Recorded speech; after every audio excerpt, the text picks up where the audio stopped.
Fae Farm.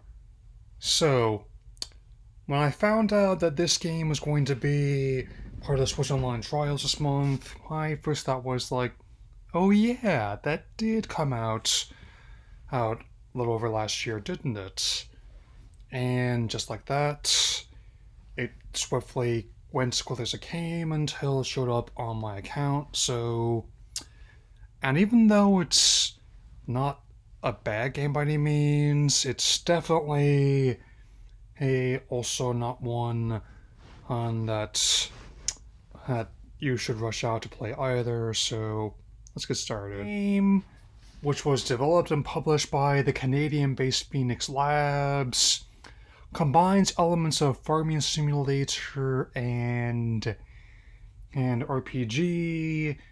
But if I'm being completely honest, it's not really reinventing the wheel for either one of those. I mean, it's definitely not really the same must play, I would say, like Animal Crossing New Horizons or Stardew Valley are. I mean, and there's also claims that it came out this year. I cannot be certain about that. I could have sworn this has been out for at least 1 year, and also had the misfortune of releasing between both TMNT Carbon Collection and Splatoon 3.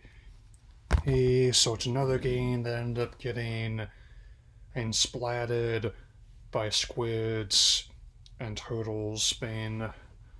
And while normally there would be games that would be must plays that would fit the distinction, this really isn't one of them. I mean, visually it's fine, gameplay, both in terms of both the action RPG and farming are fine, but that's really about it. I mean, since sometimes not everything has a bunch to say about it, and Metacritic averages both critically and my audience about 7 out of 10, and that's about what I would give it. That would be like about 3.5 out of 5. I mean, not a great game, not an awful one, just alright, like that. I mean, I never really bought into like the whole farm direct narrative last year on this time, which was something that I ultimately disagree with on the grounds of